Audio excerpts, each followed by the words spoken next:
lasciato, amare spira nella sa. Jiš pisala manorai, bo tu sale alfa e omega, bo tu salo peš. Bohu. Jež veľa ľudia chcú prísť do zboru, chcú sa oddať, chcú slúžiť, chcú robiť veci, ale všetko je krátke, všetko je také, že len na čas, ale potom vidíš, že málo ľudia nasledujú dnes Krista. Relativa frega tutte, casche della tetiva. Moje mama bere silný prášky. První den, jak to zvracela a nebylo jí dobře. Tvoja, si tu, brat, aby si prijal niečo do svojho života. Amen. Život. Amen. Ježíš Kristus je život. Poďme, hýbme sa, bratia. I řekl Hospodin Bůh, není dobré, aby byl člověk samoten. Učinil mu pomoc.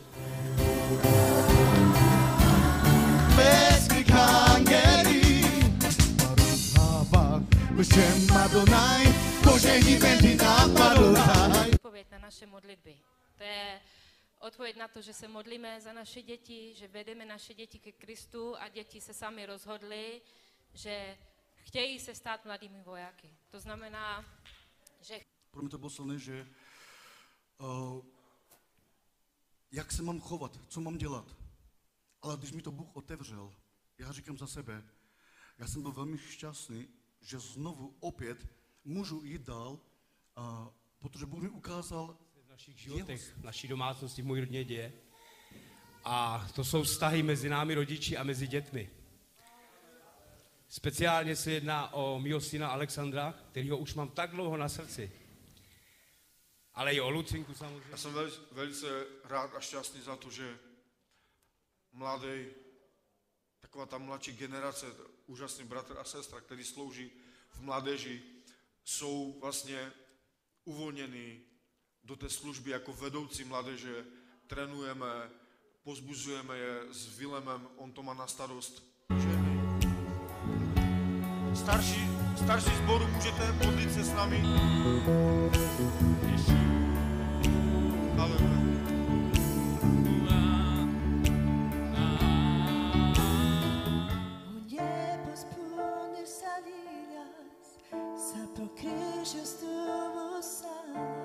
Byla někde tady, ale důvěřovala jsem tomu, co ve mně bylo. A tak přišla operace 2017, leden roku 2017 v lednu mě operovali. Byla to fakt opravdu velmi náročná operace, kde trvala skoro... Koľko ľudí prišlo? Pane, pozri sa, koľko ľudí prišlo. To nie sú dvaja ani traja. Pane, to je zástup. A ty si povedal, že rozmnožíš pre každého jedného z nás. Z 5 chlebov a 2 rybičiek sa namnoží toľko, že zástupy budú nasýtené.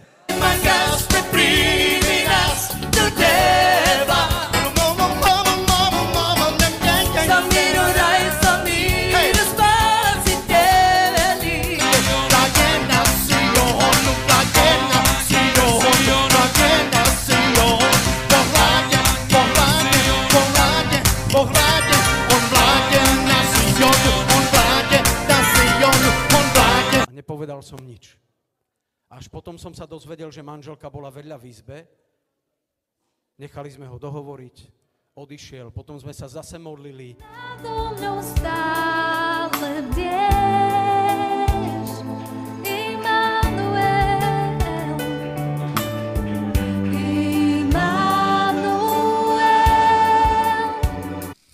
V Jánovi, Evangelium Jána, 3. kapitola, ak máte, otvorte si. Evangelium Jána.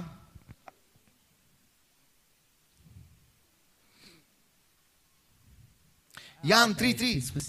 This week, I got out of the bed and I couldn't get to the garden, and it's only one flight down. And I prayed and God got me to... Amen. A toto se nás dotklo velmi, tak je Daniel. Je to tak, Libor? Dotklo se nás to a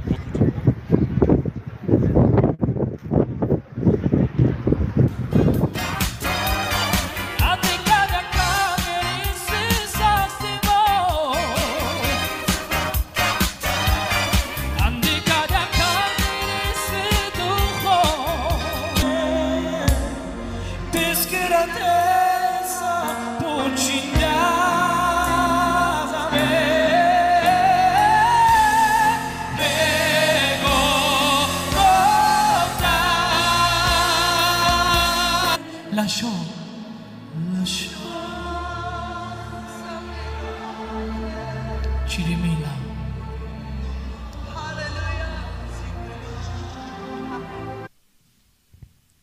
Neboj se. Jsi úplně.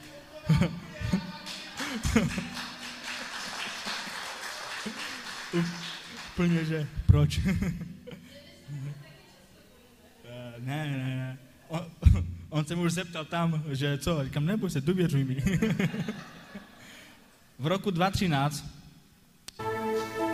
A stalo se v jeden čas, že Ježíš přišel mezi ně a řekl, koukněte, ruce mé, nohy mé, to jsem já. Žehnám vám ve jménu Ježíše, ve jménu Ježíše, ve jménu Ježíše, právě teď. Ve jménu Ježíše. Děkujeme ti, Pane. Děkujeme ti.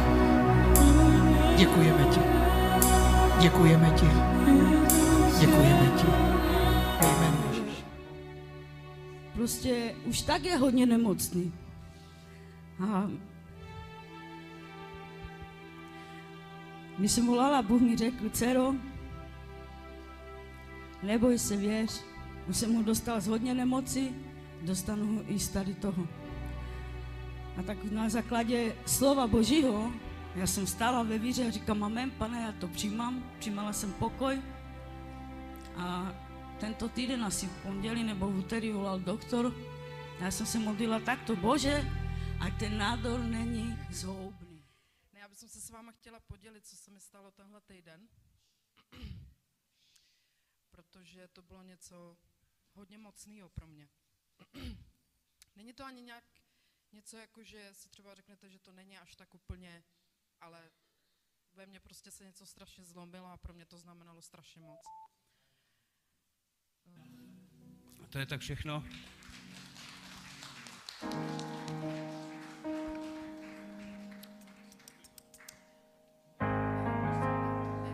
Že ta víra roste i v našich dětech.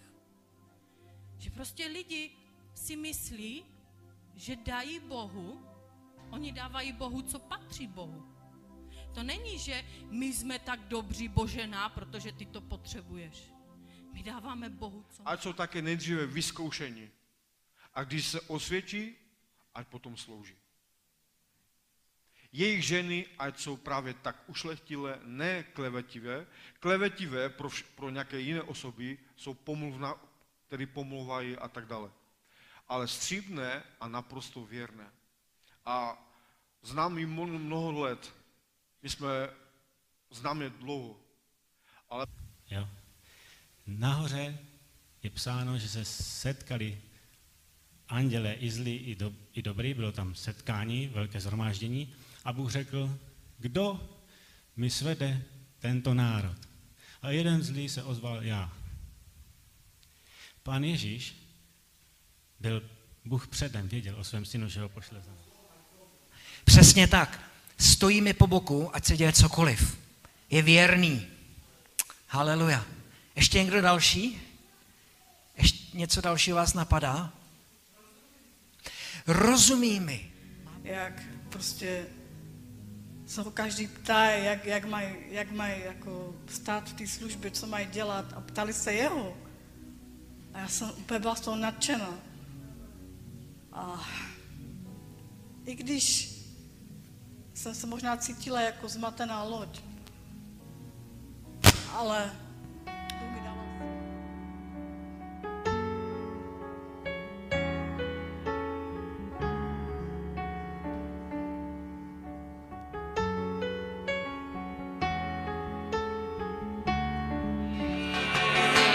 Přivítejme Pána v tomto chrámě, ať ho Boží sláva naplní. Vému Bohu zpívejme a hrajme píseň spasený. Myslíte si, že to Bůh nevěděl? Přesně tak. On to věděl. Bůh věděl, kde je Adam. A ta otázka, kterou Bůh pokládá, Adame, kde jsi? O Boží lásce, kterou jsem prožil tak 3-4 týdny zpátky. A já věřím, že to může být na vaše povzbuzení. Každý z vás určitě zažil takový ten pocit, kdy na něho přijde taková ta osamělost. V službách společenství, službách poskytování skrze tento sbor v Margate. A vlastně tady už je jeho jméno a tady je jeden nádherný verš a to je Římanům 12:5. A tak se mnohí jedno tělo v Kristovi, ale jednotlivě jsme si navzájem údy. Každý z nás má...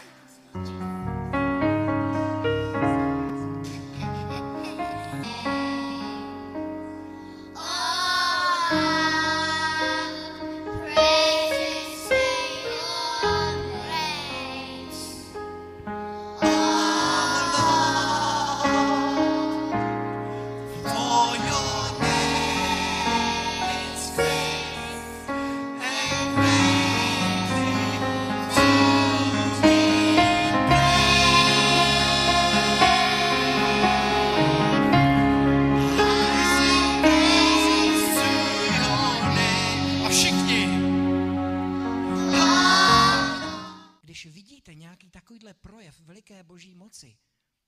Zajímá vás, jestli to je Armáda spásy, nebo jestli to je baptista, nebo jestli to katolík, nebo jestli to je evangelík, nebo řekneš, to je super, počkej, odkud? A to je katolík, to nic není, to je nahraný jenom. Když jde o Boží moc, tak je nám najednou úplně jedno, z jaký si denominace.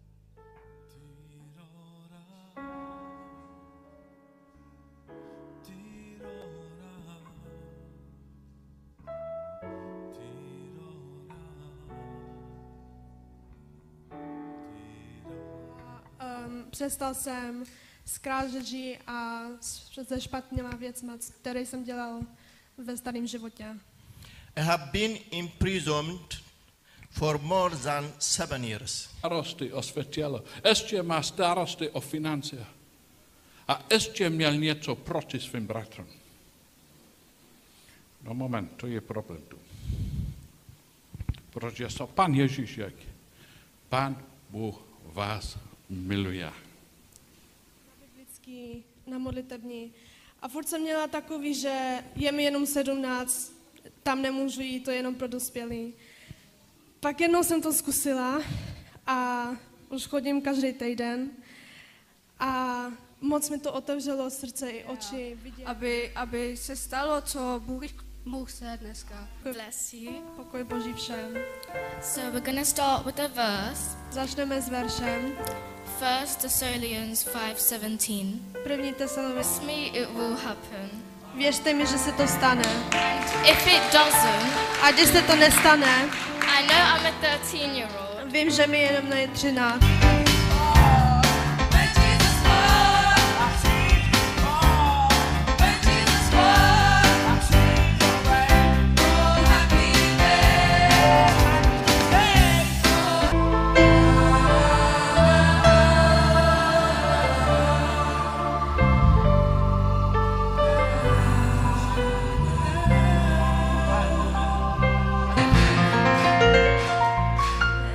Shine.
novém roku. A biblická zase začíná až od 3.1. Čtvrtok je čas pre teba, nebude, začínáme až od 4.1. Než ostatní lidé. A jak je teda Pan nadřazený a mocný? Jeden verš, který nám ukazuje, jak je mocný, je v Janovi kapitola 3, verš 16.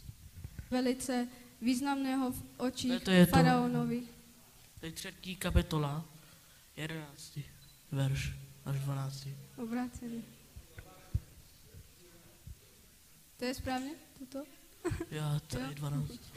Ale Mojžíš Bohu namítal, kdo jen já, abych šel z faraonovi a vyvedl Izraelce z Egypta. Ty naplnil svým duchem, Pane. Ať říká, co ty chceš, Pane, aby se stalo to, co ty chceš, Pane. Dotýkej se nás a funguj skrze tuto slovo, Pane, co jsi připravila. Tak ti děkuju a děkuji ti, že tady můžeme být a slyšet. Nosit. A může se mi něco líbit, anebo může se mi někdo líbit. A když myslíte na ten první okamžik, když jste měli s Bohem, jak jste cítili jeho přítomnost, jak jste chtěli furt se modlit a číst, a jenom budeme myslet, co je lepší pro nás, tak nenecháme, by Boha dělat, by Bůh byl v naší životě. A když půjdeme do Lukáš 10:19. Ducha Božího, jak zastupuje jako holubice a přichází na něho. A z nebe promluvil hlas. Toto je můj milovaný syn, jehož jsem si vyvolil.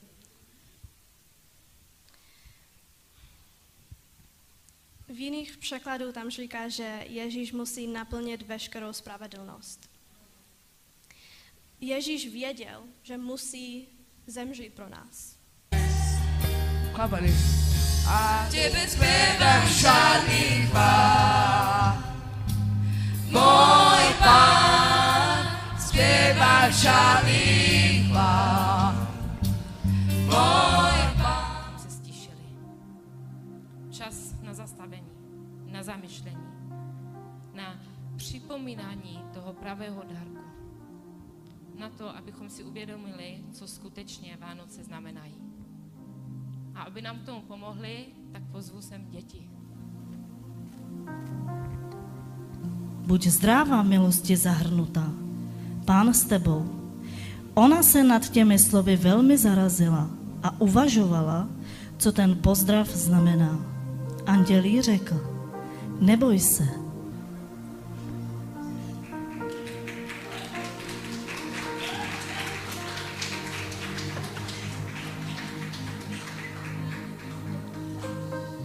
Když spatřili hvězdu, zaradovali se velikou radostí a vešli do domu a uviděli dítě s Marií, jeho matkou. Padli na zem, králové, klanili se mu a obětovali mu přinesené dary. Kresťanské spoločenstvo vlastne vznikalo skrze vás. Vy ste im ako mama, aj dá sa povedať, taká duchovná mamička pre všetkých tých pastorov a tie služby, ktoré prichádzajú aj s manželom, určite s Davidom. Môžete nám o tom povedať troška, mali ste vôbec tušenie v Českej republike, že niečo takéto vznikne, alebo to dokonca bola vaša vizia? Ne, opak, my jsme neviděli. A pravda je, že když my jsme přišli domů z Čech, byli jsme už tam 9 let a jsme viděli, že čas přijít zpátky do Anglicka i kvůli dětem, kvůli jiným věcem. Ale my jsme mysleli a prosili jsme Armádu spásy, aby jsme byli poslani do úplně malinkatý sbor, možná město, kde vůbec není sbor, protože jsme měli touhu zakládat sbory. Ale my jsme přišli do Margate, tam byl veliký Salvation Army, tradiční, tam byli 150 lidí a to bylo úplně opak, to, co jsme chtěli. Ale pomaličky jsme zjistili, že jsou tady Češi, Slováci, Romové a jsme viděli, že Bůh už to měl v jeho plánu. A zajímavé je, že předtím, než jsme odešli, my jsme měli nevele, ale 5000 korun, nevele, ale já jsem nevěděla, jestli budeme to vyměnit na libry, nebo co budeme dělat, nebo koupit nějaké sušenky dětem, aby pamatovali na Čechách. Ale pastor odešel a přišel zpátky a on koupil vlajka Armáda spásy v češtině. A to je ta vlajka, který stojí tam. A já jsem řekl, proč? My jdeme do Anglie, my se nevrátíme. On řekl, nevím, ale Bůh mi řekl, že mám to koupit. Tak i když my jsme to neviděli, věřím, že Bůh všechno věděl, ale i toto bylo součást Boží plánu.